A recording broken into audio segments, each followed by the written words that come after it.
तो friends, welcome to learning Himachal के platform पर आपका स्वागत है। आज के सेशन में हम आपके साथ ज्योग्राफी के एमसीक्यूज डिस्कस करेंगे।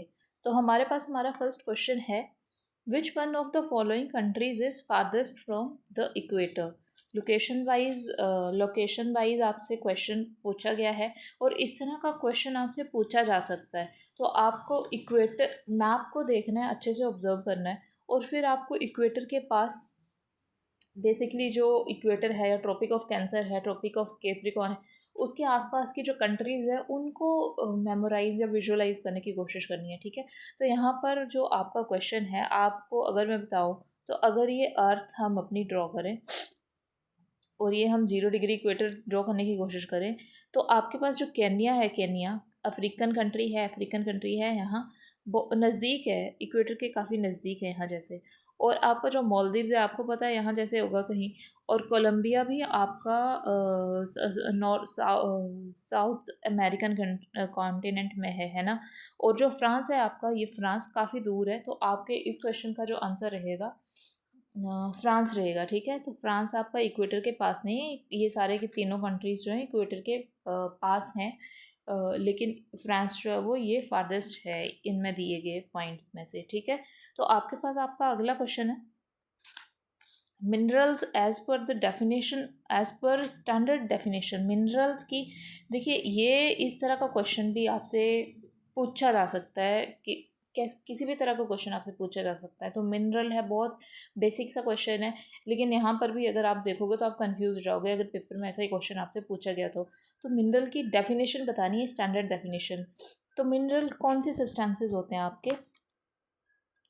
सो फर्स्ट इक्वेशन है natural homogeneous and inorganic solids with crystalline atomic. ठीक है, दूसरा आपके पास आर्टिफिशियल होते हैं। क्या आर्टिफिशियल होते हैं मिनरल्स? नहीं, नेचुरल सब्सटेंसेस होते हैं। ठीक है, तो ये वाली स्टेटमेंट तो गलत हो गई। नेचुरल होते हैं, हेट्रोजेनस होते हैं, इनऑर्गेनिक सॉलिड होते हैं। क्या क्या हेट्रोजेनस होते हैं? नहीं, होमोजेनस होते हैं मिनरल्स। ठीक है, तो आपके पास फिर यहाँ पे आपका इस और ये स्टेटमेंट तो सही लग रही कि natural homogeneous inorganic solid with crystalline atomic structure होगा, या आपके पास जो होगा natural homogeneous inorganic solids with an amorphous structure होगा। तो क्रिस्टलिन स्ट्रक्चर आपका सही आंसर होगा। तो ये जो डेफिनेशन है ना, ये लर्न ही कर लेनी है। मतलब नेचुरल सब्सटेंसेस होते हैं, होमोजेनियस होते हैं, इनऑर्गेनिक होते हैं, ऑर्गेनिक नहीं आपको इनऑर्गेनिक होते हैं, और क्रिस्टलिन स्ट्रक्चर्स होते हैं, एटॉमिक स्ट्रक्चर्स होते हैं। ठीक है, ये मिनरल की एक स्टैंडर्ड डेफिनेशन है। तो इस क्वेश्चन का जो करेक्ट आंसर है सेकंड का ए है आपके पास। ठीक है, अगला क्वेश्चन है आपका, which line mark the boundary of zone where sun never sets during the June solstice and never rises during summer solstice. अच्छा, तो इसका नाम आपको बताना है। देखिए, इस क्वेश्चन का जो राइट आंसर है ना, वो तो आपका बी है, लेकिन मैं आपको बता देती हूँ पहले। आपको समर सोलिस्टिस और विंटर सोलिस्टिस के बारे में, दिसंबर सोलिस्टिस के बारे में बताते हैं। तो समर सोलिस्टिस की बात करें ना, जून के टाइम पे समर सन नेवर सेट्स, तो समर वाले की बात करें तो ये कब होता है? ये जो होता है ना, ये आपको बताता है कि जो समर सीज़न है वो स्टार्ट हो रहा है नदर्न हेमिस्फेयर पे, है ना। नदर्न हेमिस्फेयर की हम बात कर रहे हैं, नदर्न हेमिस्फेयर की हम बात कर रहे हैं। और ये होता कब है? ये होगा 21 जून को। ठीक है, 21 जून को। जब आपको पता होता है कि 21 जून को क्या होगा, आपका लॉन्गेस्ट डे होता है। ठीक है, लॉन्गेस्ट डे होता है नदर्न हेमिस्फेयर पर, और आपकी शॉर्टेस्ट नाइट होती है, वो भी कहाँ पे होती है? नदर्न हेमिस्फेयर में, है ना। ये समर सॉलिस्टिस है आपका। दिसंबर सॉलिस्टिस यानी कि विंटर सॉलिस्टिस कब होगा? आपका 21 या 22 दिसंबर के आसपास होता है। और यहाँ पे क्या होता है? लॉन्गेस्ट नाइट होती है नदर्न हेमिस्फेयर पर, और शॉर्टेस्ट आपका डे होता है सदर्न हेमिस्फेयर पर। अगर मैंने नदर्न हेमिस्फेयर बोला तो सदर्न हेमिस्फेयर की बात हो रही है। ठीक है, तो ये तो हो गया आपका दिसंबर सॉलिस्टिस एंड समर सॉलिस्टिस। इतना तो आपने ध्यान में रखना है। ठीक है, अब इसके अलावा हम बात करें कि इसके अलावा आपका ये जो क्वेश्चन पूछा है ना कि कहाँ पे सन जो है वो सेट नहीं होता, नेवर सेट्स, है ना। विंटर सोलिस्टिस और समर सोलिस्टिस के बारे में आपसे पूछा गया है, तो इसको थोड़ा सा और एक्सप्लेन करूँ मैं। तो आप अर्थ बना लो, एक अर्थ ये बना गई, एक अर्थ ये बन गई, एक ये बन गई और एक यहाँ पे बन गई, ठीक है। जैसे हमें पता है ना कि ये 0 डिग्री इक्वेटर होता है, ठीक है। तो ये और हमें लगता है कि अर्थ ऐसी है, एकदम एकदम ऐसी है, लेकिन अर्थ का क्या है, 23.5 डिग्री का टिल्ट। तो अर्थ आपको ऐसी दिखती है ना, ऐसे दिखती है अर्थ, 23.5 डिग्री का टिल्ट है। तो अर्थ तो आपको ऐसे दिखती है, बीच में क्या है, सन है, सन की रेज ऐसे ऐसे जा रही है, सन रेज, ठीक है जी। अब क्या हो गया, ये है आपकी 22 दिसंबर वाली कंडीशन, सन यहाँ पे होता है 22 दिसंबर को, और ये है 21 जून वाली, ये समर सोलिस्टिस है और ये है विंटर सोलिस्टिस। यहाँ पे ये जो दो है ना, ये जो बताए हुए ये है इक्विनॉक्सस, यानी कि यहाँ पे दिन और रात जो होंगे बराबर होंगे सन रेज में। यहाँ पे ये कब होगा, ये होगा आपका नदर्न हेमिस्फीयर पे 21 मार्च वाला दिन होता है, और साउथ में ये 23 सितंबर वाला दिन होता है, ठीक है। तो ये इक्विनॉक्सेस की कंडीशन, तो आपको इक्विनॉक्सेस भी ध्यान में रखना है कि इक्विनॉक्सेस, समर इक्विनॉक्सेस कब होता है जी, 21 मार्च को होता है, और जो विंटर इक्विनॉक्सेस होता है या सदर्न इक्विनॉक्सेस होता है वो 23 सितंबर को होता है, ठीक है। तो अभी हम बात करें सोलिस्टिस की। तो अच्छा मान लो जैसे कि आपको जून में बोला, तो यहाँ पे आप दिसंबर की बात करें तो यहाँ पे अगर सन की रेज जा रही है, तो सन रेज क्या इस पूरे पार्ट को कवर करेंगे, इस पूरे पार्ट पे तो पड़ेगी, और इस वाली साइड पे ना ये जो दूसरी साइड बच गई पूरा अंधेरा ही अंधेरा है। तो ये आप एक ट्रायंगल सब देख रहे हो, ये वाली जो बच गई चीज़, तो अर्थ तो ऐसे है, तो इस वाले पॉइंट पे ना, मतलब जब तक ये घूमेगी अर्थ, तो 6 मंथ तक यहाँ पे सनसेट ही नहीं होगा, ठीक है। वैसे ही यहाँ की अगर बात करोगे तो ये वाला पॉइंट है, यहाँ पे सनसेट नहीं होगा, दिन मतलब 6 महीने दिन, 6 महीने रात होगी। तो आई होप कि थोड़ा बहुत आइडिया आपको लगा होगा यहाँ पे। तो अकॉर्डिंग टू द क्वेश्चन इसका आंसर क्या है, आर्कटिक सर्कल की हम बात कर रहे हैं, ठीक है। अगला क्वेश्चन आपके पास आ रहा है, कंसिडर द फॉलोइंग स्टेटमेंट्स। आप देखिए स्टेटमेंट्स कितने हैं, 2 ही स्टेटमेंट्स हैं, आपको बताना है आंसर, पहली सही है, सेकंड सही है, दोनों सही हैं या कोई भी सही नहीं है, ठीक है। तो all parallel circles from equator up to poles are called parallel latitudes. अच्छा, क्या ये बात सही है, ये अर्थ है, ये 0 डिग्री इक्वेटर है, और ये जो लाइंस जा रही हैं अप टू, कहाँ पे, अप टू पोल्स, इनको आप क्या कहते हो, लैटिट्यूड कहते हो, ठीक है जी। बिल्कुल सही बात है, इनको हम लैटिट्यूड ही कहते हैं। तो equator represents the 0 degree longitude, नहीं, ये तो इक्वेटर है, 0 डिग्री इक्वेटर तो ये है, जबकि लॉन्गिट्यूडनल लाइंस आपकी कैसी होती है, लॉन्गिट्यूडनल लाइंस तो आपकी ऐसी होती है, ऐसी होती है ना। तो 0 डिग्री लॉन्गिट्यूड तो ये है, और ये आपको पता होना चाहिए कि 0 डिग्री लॉन्गिट्यूड क्या होता है। 0 डिग्री लॉन्गिट्यूड जो है, जो आपकी प्राइम मेरिडियन है, जिसको हम ग्रीनविच लाइन भी बोलते हैं, 0 डिग्री लॉन्गिट्यूड तो वो है। तो सेकंड स्टेटमेंट आपकी गलत हो गई, फर्स्ट स्टेटमेंट आपकी सही है, ठीक है जी। तो इस क्वेश्चन का आपके पास करेक्ट आंसर है ऑप्शन नंबर ए, ठीक है। इस तरह का क्वेश्चन पूछा जा सकता है, सिंपल क्वेश्चन पूछे जाते हैं, बहुत कॉम्प्लिकेटेड क्वेश्चन नहीं पूछे जाते ज्योग्राफी में। अगला क्वेश्चन है आपके पास में, question number 5th। When it is 12 noon at Greenwich, जब 12 बजे होते हैं ग्रीनविच लाइन के ऊपर, the time at 12 degree east of Greenwich will B.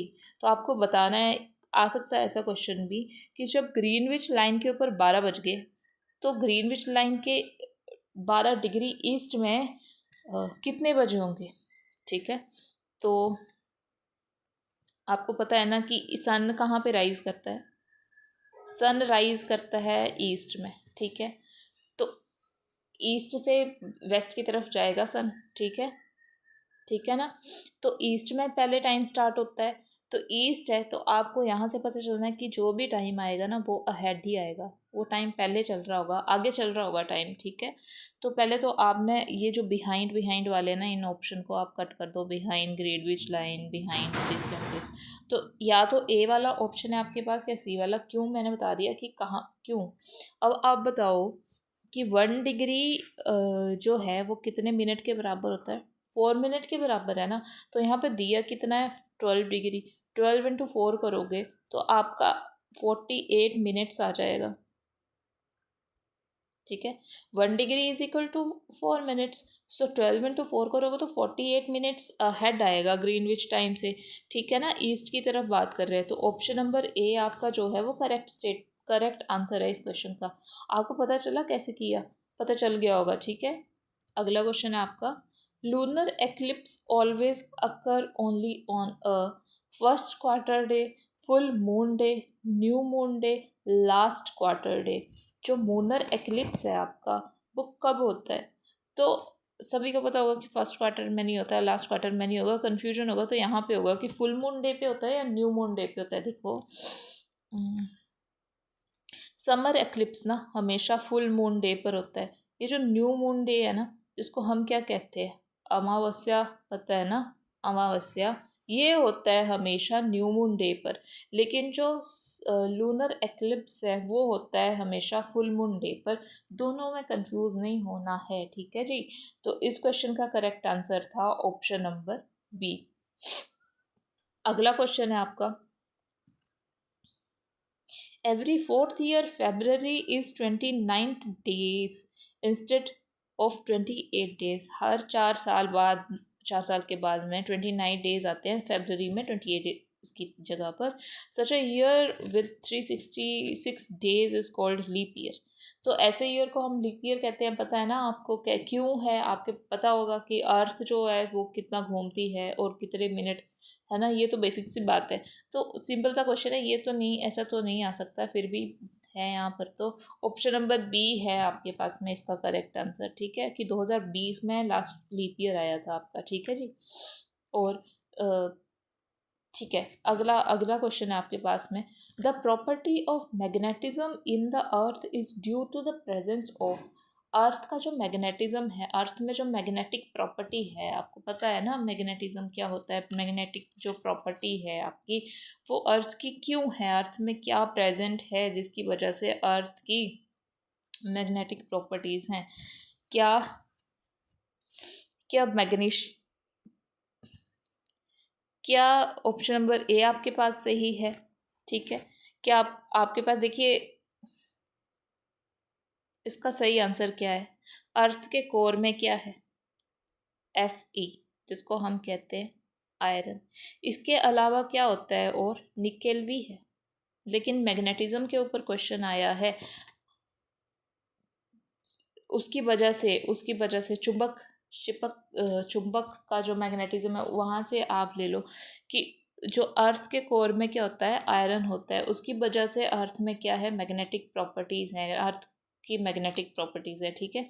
अगला क्वेश्चन है आपके पास, earth crust is thinner below the. Earth का जो क्रस्ट है, अर्थ का क्रस्ट है, इस इधर से भी क्वेश्चन आते हैं कि अर्थ का क्रस्ट है वो थिनर है कहाँ पर, कॉन्टिनेंट्स में, ओशंस में, या हर जगह पे सिमिलर है, या नन ऑफ दीज। देखिए इस क्वेश्चन को भी समझिए आप, कि कॉन्टिनेंट्स में अर्थ का जो क्रस्ट है वो थिन नहीं होता, ओशन में जो होता है वो थिन होता है। आप देखो, ये अर्थ का कोई क्रस्ट है आपके पास में, ये अर्थ प्लेट, ठीक है, ऐसे बनाते हैं या ऐसे बना दूँ, ठीक है। तो ये है आपके पास ओशन। अब आप मेरे को बताओ कि अर्थ का क्रस्ट है, ये थिन है ना, यहाँ पे जो अर्थ कॉन्टिनेंट है वहाँ पे तो माउंटेन भी हो सकता है, कुछ भी हो सकता है, यहाँ पे तो थिक ही होगा, ठीक है। तो इस डायग्राम से आप ध्यान में रखना कि अर्थ का जो क्रस्ट है वो कॉन्टिनेंट्स में जो होता है वो थिक होता है, और जो थिन होता है वो ओशियंस में होता है, ठीक है। तो आपके पास करेक्ट आंसर क्या है, ऑप्शन नंबर 9 का ऑप्शन नंबर बी। आज का लास्ट क्वेश्चन है हमारे पास, which of the following closely describe a solar system. एक सोलर सिस्टम है, उसको उसके बारे में पूछा गया है। तो सोलर सिस्टम की डेफिनेशन आप बताइए। सन एंड 9 प्लैनेट्स, क्या सोलर सिस्टम में सन और इसके अलावा 9 प्लैनेट्स होते हैं? सन है, फिर 8 प्लैनेट्स हैं या सैटेलाइट्स हैं? हाँ जी, सन भी होता है, प्लैनेट्स या 8 प्लैनेट हैं सन के अलावा, सन को इंक्लूड करके 9 है, एंड सैटेलाइट्स हैं, यस ठीक है। सन है, 8 प्लैनेट्स हैं, सैटेलाइट्स हैं, एस्टेरॉइड्स हैं, हाँ जी एस्टेरॉइड्स भी हैं। सन है, 8 प्लैनेट्स हैं, सैटेलाइट्स हैं, एस्टेरॉइड्स हैं, मीटियोरॉइड्स हैं। कि सोलर सिस्टम में ये सारी चीज़ें आती हैं? हाँ जी बिल्कुल आती हैं। तो मोस्ट सुटेबल आंसर जो है वो आपका ऑप्शन नंबर डी है, सन के साथ में 8 प्लैनेट्स है तो 9 9 ग्रह है, 8 प्लैनेट आपके, सॉरी, ठीक है। तो इस क्वेश्चन का आपके पास आंसर है जो, अब सॉरी, इस क्वेश्चन का जो लास्ट आंसर, लास्ट क्वेश्चन का आंसर है आपके पास ऑप्शन नंबर डी, ठीक है। तो आज के लिए इतना ही, अब मिलेंगे हम आपसे अगले सेशन में, तब तक के लिए थैंक यू सो मच। और जाने से पहले लर्निंग हिमाचल की तरफ से एंटी अलाइड सर्विसेज के कॉम्प्रिहेंसिव और एचएएस के कॉम्प्रिहेंसिव कोर्सेज जो है वो चलाए जा रहे हैं। आपको 300 प्लस लेक्चर्स दिए जा रहे हैं, सब्जेक्ट वाइज हैंडआउट्स हैं, नोट्स आपके लिए अब अवेलेबल कराए गए हैं, सेक्शनल टेस्ट आपके हैं, मॉक टेस्ट आपके लिए जा रहे हैं, आपके लिए पर्सनालिटी डेवलपमेंट के कोर्सेज चलाए भी हैं। तो अगर आपके आप में से कोई भी इंटरेस्टेड है तो आप you can join learning Himachal की टीम, ठीक है। तो अब मिलेंगे अपने नेक्स्ट सेशन में, तब तक के लिए थैंक यू सो मच।